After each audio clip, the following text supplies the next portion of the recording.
You know that feeling when everything just clicks? Your mind is sharp, your mood is steady, your body feels like it's firing on all cylinders. That's not luck, that's what your body is capable of every single day. Now, I've looked into a lot of fish oil supplements, and honestly, most of them are mystery sourced, overprocessed, blasted with heat, and packed with synthetic add-ins. But this one is different. Omega-3 Rejuvenate from Big Bold Health starts with wild Alaskan salmon and cod, sustainably caught from some of the cleanest waters on the planet, and then it's processed at low temperatures to preserve what actually matters. We're talking about real omega-3s, naturally occurring vitamins A and D, and pro-resolving mediators, or PRMs, that help your body balance its own immune response. What does that mean for you? Clearer thinking, more stable mood, and real nature-based support for your heart and immune system. No shortcuts, no synthetic nonsense. And it was developed by Dr. Jeffrey Bland, a true pioneer in the world of complementary health. If you want to feel the difference, go to bigboldhealth.com/Hoffman. That's bigboldhealth.com/Hoffman and use code Hoffman for 20% off site-wide. Once you feel it, you'll know.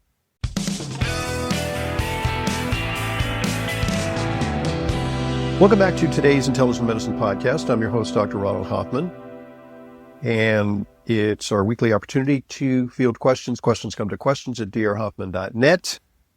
You might also write this number down, 877-726-8255. That's the number for our weekend program, wherein we answer questions on the air. And you can also call in anytime you want during the week and record a question, and we'll read your recorded question on the air and answer it. Lots of ways to get questions to us. Alternatively, you can come in and see us, for even more personalized care, because we both see patients. Okay, let us tackle some new questions. We've got an email from Nancy. Do you know what it could mean to get spasms in your sleep? This is a relatively new thing happening to my 64-year-old husband. His body seems to jolt off and on. He has also had a few screaming attacks and starts fighting me while sleeping. It's scary wondering if it'll happen again. Now, he's had some very stressful events recently, including his mother diagnosed with Parkinson's. I had read that 10 years prior to getting Parkinson's, you could experience the screaming and fighting attacks at night. Now I'm afraid of that too. Any thoughts on this?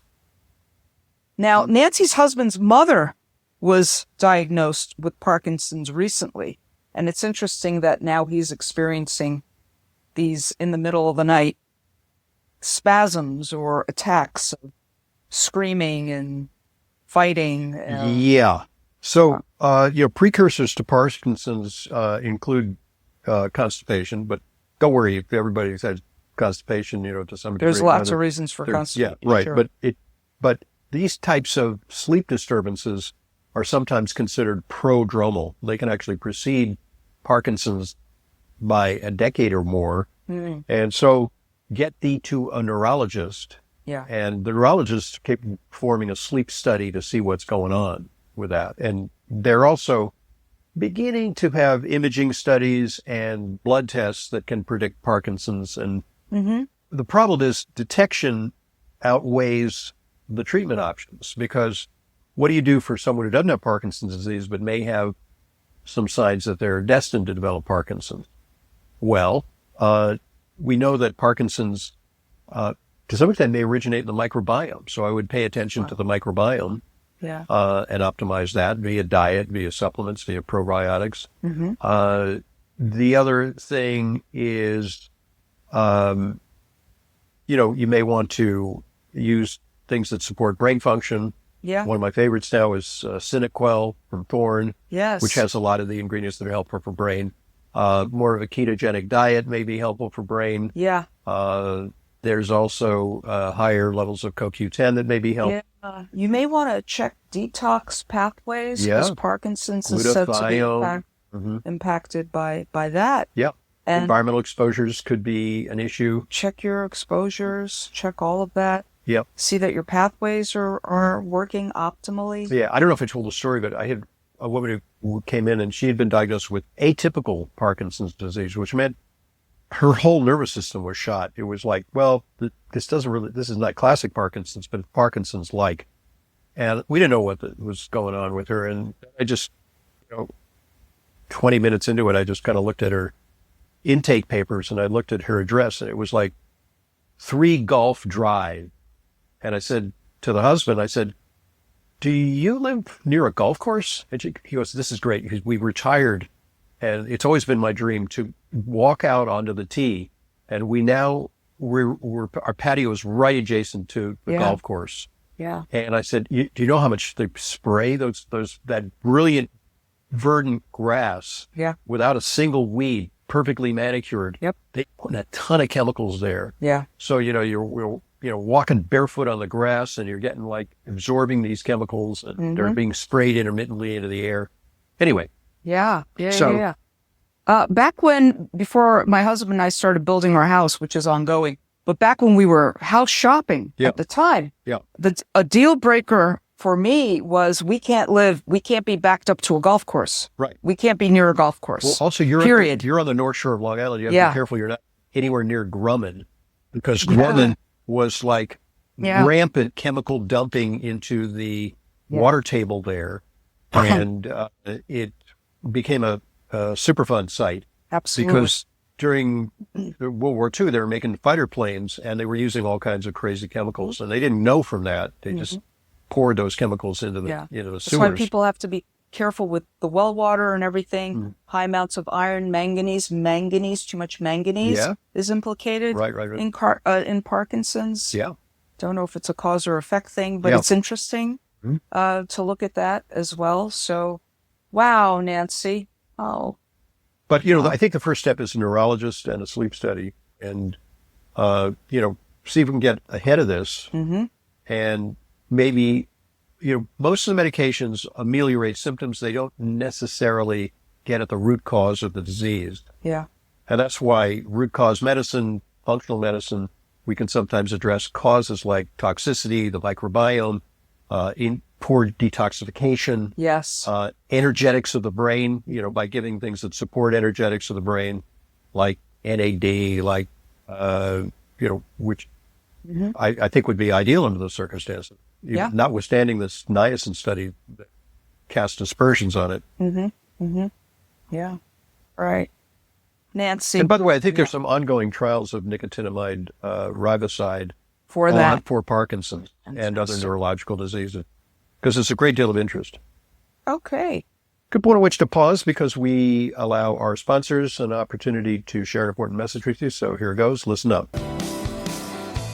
Ever walk into a room and forget why you're there? Lose your train of thought mid-sentence? Feel like your brain is running on fumes by 2 p.m? Try Kyolic Specialty Series Smart Mushrooms Plus. This isn't caffeine. It's not some jittery stimulant that crashes you an hour later. This is a clean, science-backed formula built around certified organic lion's mane mushrooms, clinically shown to support the nerve growth factor that actually helps your brain maintain and organize neurons. We're talking real foundational support for focus and mental clarity, and it doesn't stop there. It's combined with Kyolic Aged Garlic Extract, aged up to 20 months on organic California farms, plus Aronia Berry Extract, selenium, and vitamin B12 for long-term brain health and executive function. 2 capsules with a meal, once a day, vegan, non-GMO, no gluten, no dairy, no artificial anything. Kyolic Smart Mushrooms Plus from Wakanaga. Learn more about this and the entire Kyolic Mushrooms Plus line at kyolic.com. That's KYOLIC.com. Look for Kyolic at natural health stores nationwide and online. Thanks for listening and thanks for supporting our sponsors. They're what make intelligent medicine our continuing free resource to you, and I know that you want to maintain that. Also, just want to mention that, we talk about supplements here very often, and those of you searching for supplements, it's easy to go Google it and you'll get all kinds of readouts where you can buy supplements on Amazon. Amazon is a big river and it dumps a lot of...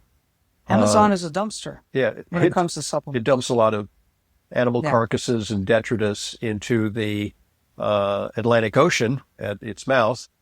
So it's an metaphor for what happens when you try to source supplements on Amazon. You pay your money and you take your chances. But if you go to FullScript, at least it's a vetted supplement site where there's quality control and there's fast free delivery. Yeah. And it's a reliable source of supplements that are actually potent, not counterfeit, and haven't sat on shelves for an eternity.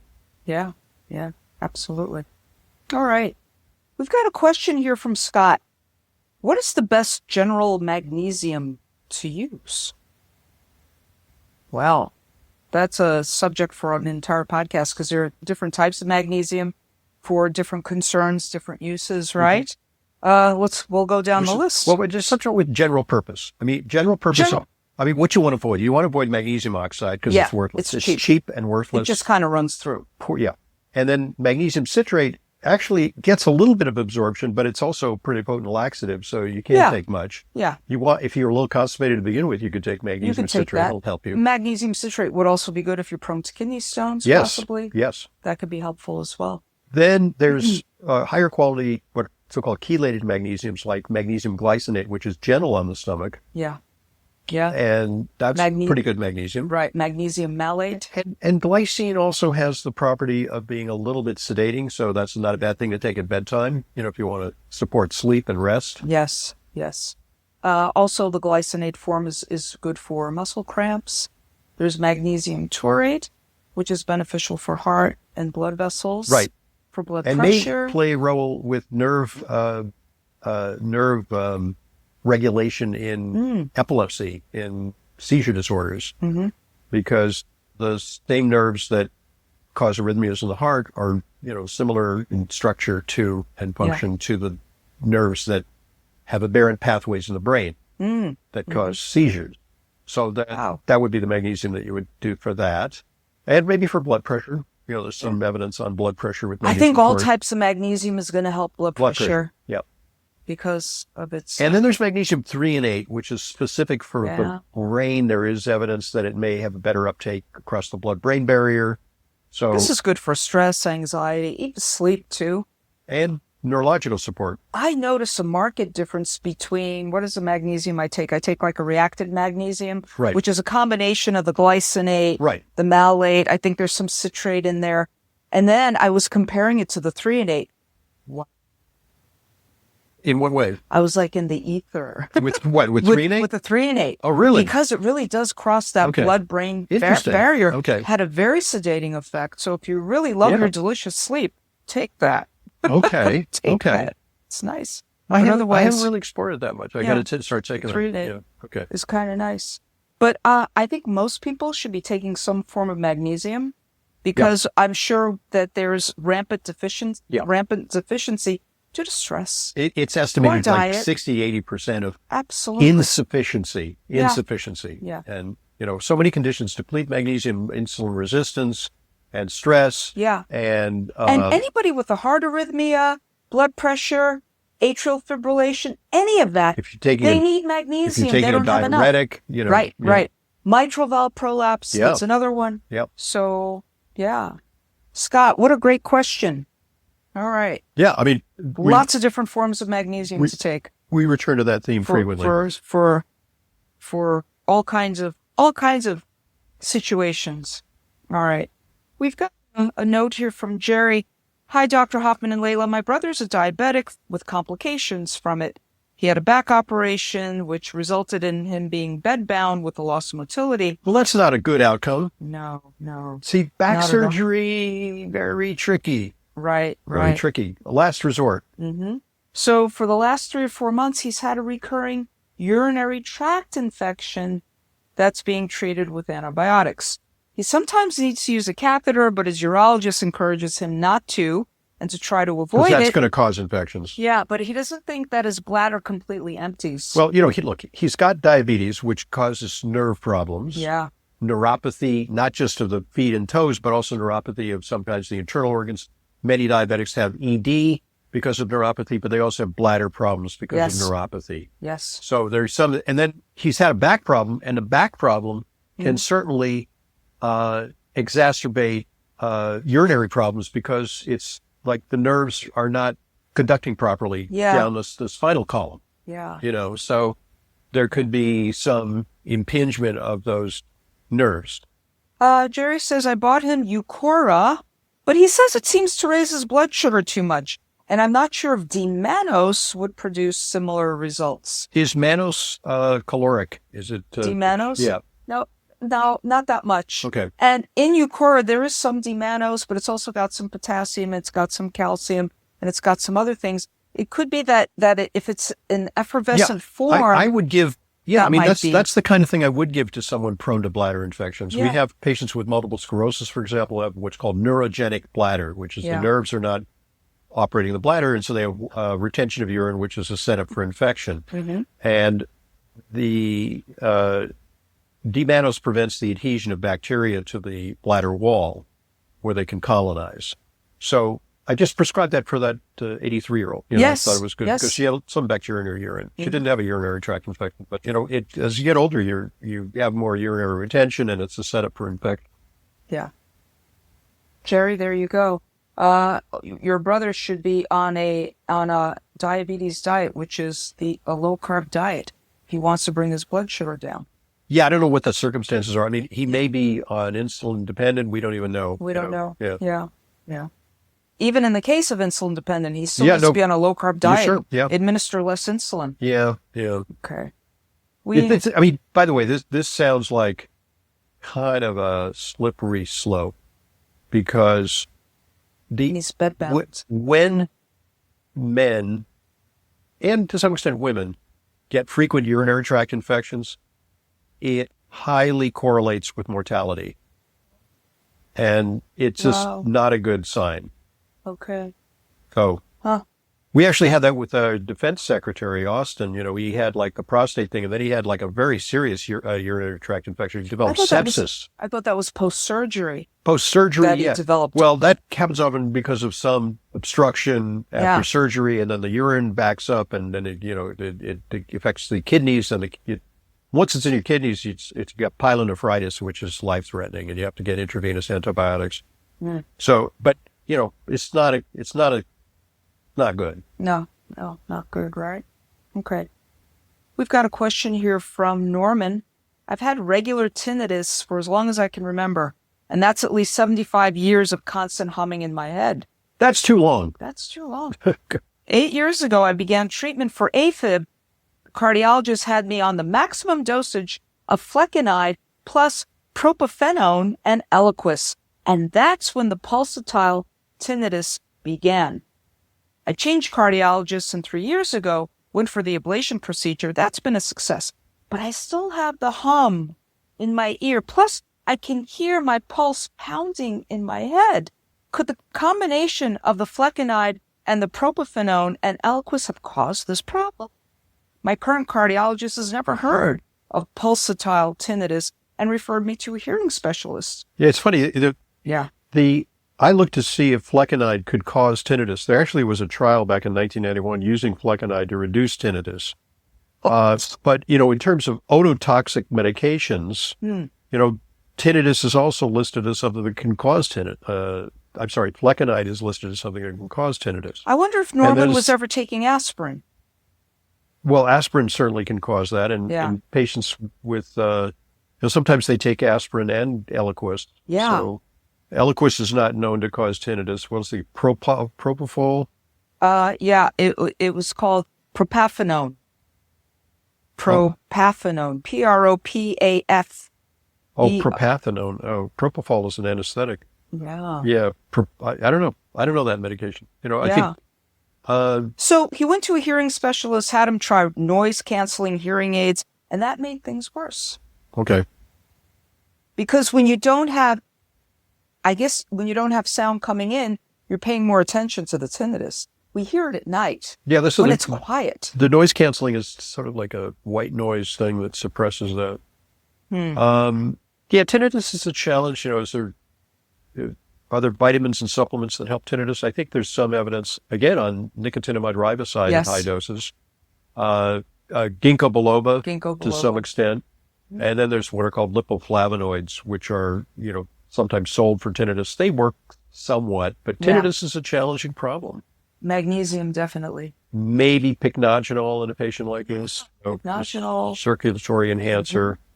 But tinnitus is a challenge. And another way to address tinnitus is through cognitive behavioral therapy, which is to kind of reframe it cognitively so it doesn't drive you to such distraction. These are one of the things that they just can't seem to figure out. Yep. Yeah, really something. We're doing better with eyes, than with ears, because they invented glasses, I think, in like the 1600s or something like that. And, but hearing aids and, dealing with, some people just don't like their hearing aids. They don't help that much. And then tinnitus, which they now use some kind of blocking technology for. The future may be that they may find the tinnitus center in the brain and they may be able to ablate it like they ablate, arrhythmias. They are saying it's more in the brain, right? Yeah. But some people hear it in one ear more than another. Is that still in the brain? Could still be in the brain. Okay. Yeah. That's interesting. Yeah. Okay. All right. Well, tinnitus is a problem. We know that living in New York City. Yeah. And I know that from playing my guitar too loud for most of my life. So that's that. Yeah, you're a rock star. Oh so my gosh. it's like, I wish. Wasn't that Pete Townsend was, He's deaf in one ear. He headed up a foundation called HEAR, here, Health Education for Aging Rockers. Seriously. That's great. Yeah. That's great. Health Education for Aging Rockers. Acronym for this. Apropos. Right. It is a thing. And being a musician, if I wear headphones and earbuds, which I really do to listen to music, all I want to do is turn it up. And it's not because I can't hear it. You just want it. I just want to be blasted with sound. Yes. You're right. Yes. You want a visceral. Otherwise, it's teasing me. I know. It's just, I want more. Speaking of which, they're doing a revival of Tommy really? coming to Broadway. Okay. They're doing they did Spamalot came back to Broadway. Yeah. Monty Python. Mm-hmm. So for all you Who fans, Tommy is going to be on Broadway. That should be really exciting for all you aging rockers. Let's get our ticks now. The next hot tick on Broadway. We have time for another question. Okay. Let's see.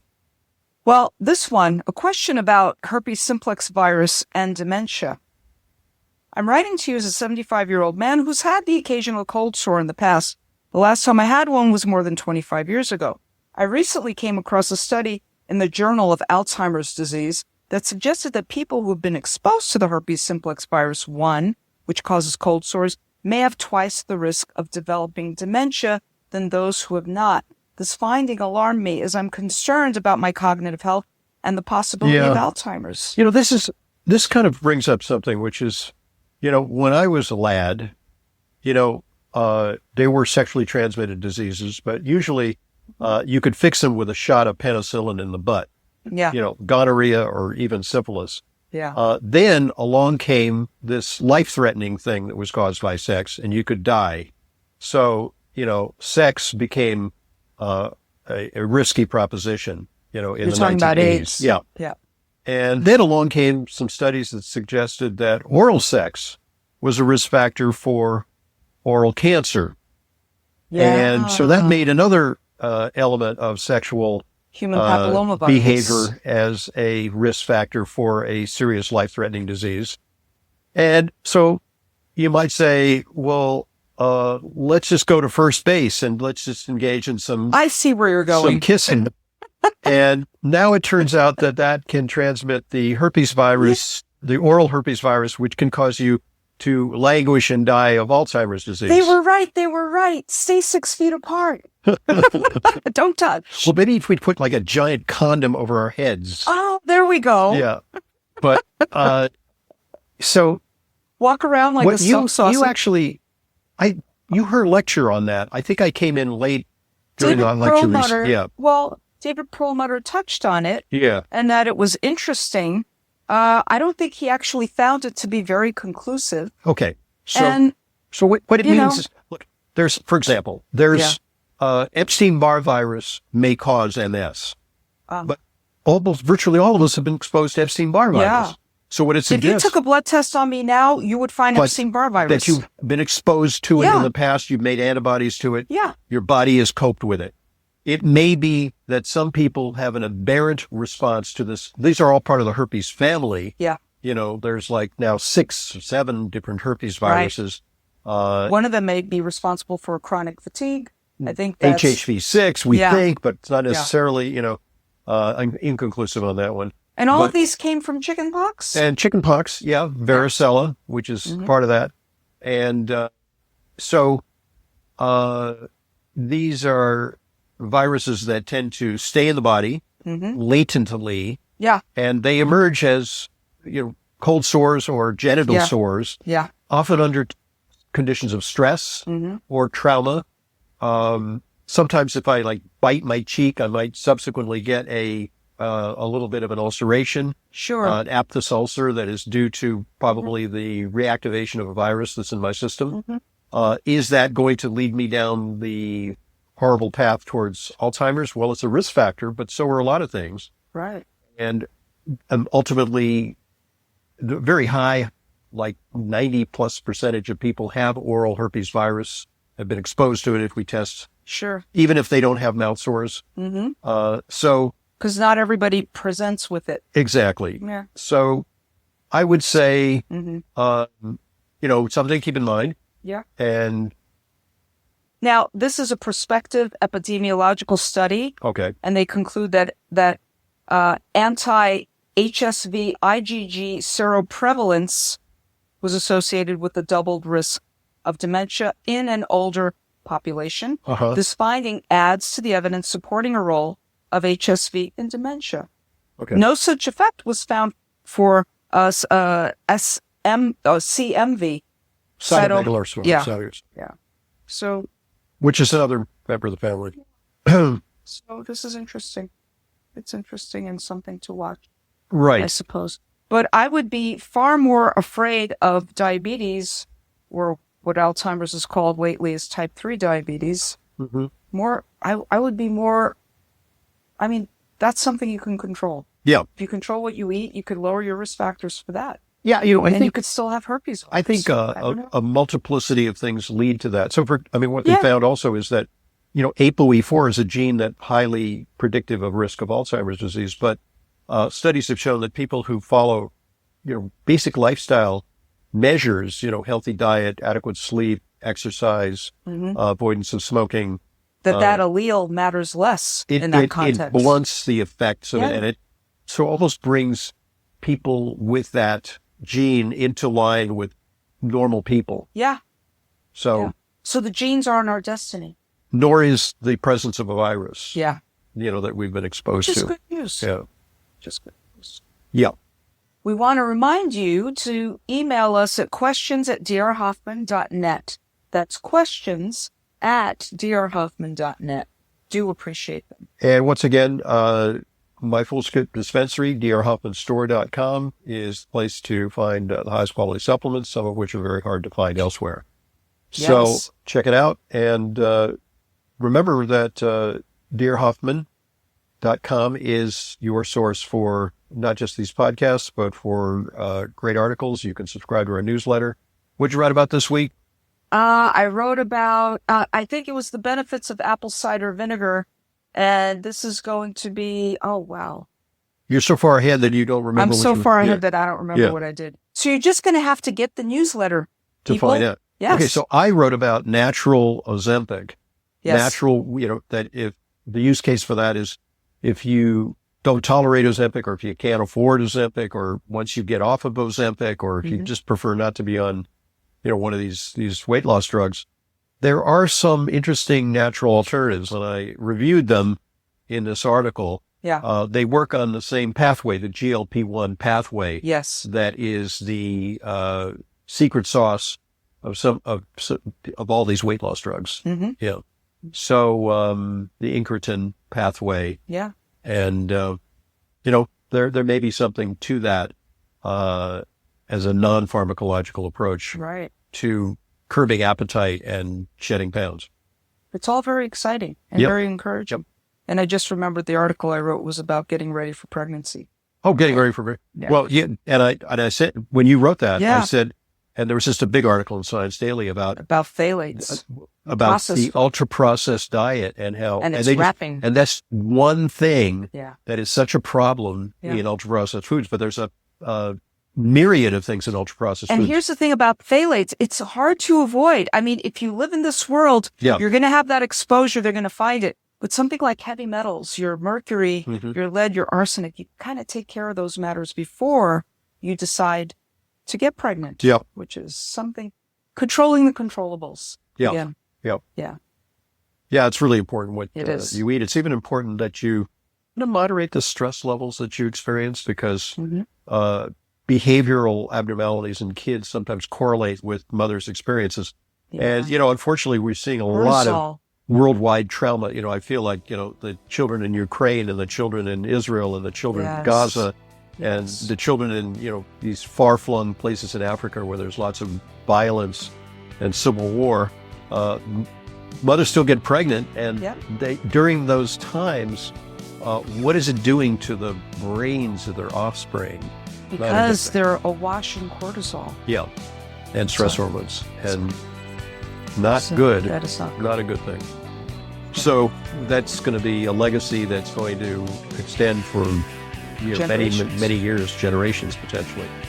All right, enough said. It's epigenetics. Yes, epigenetics is the word. On that note, let's sign off for the week. Questions, come to questions@drhoffman.net. We'll see you again next week. Thanks for joining us. And thank you, Leyla. Thanks, Dr. Hoffman. I'm Dr. Ronald Hoffman, and this is the Intelligent Medicine Podcast. I want to thank you for listening to the Intelligent Medicine Podcast. Follow us on Apple Podcasts, Spotify, Amazon Music, or your favorite podcast app, and get new episodes automatically downloaded every weekday. And please give us a rating and review. It truly helps new people discover intelligent medicine.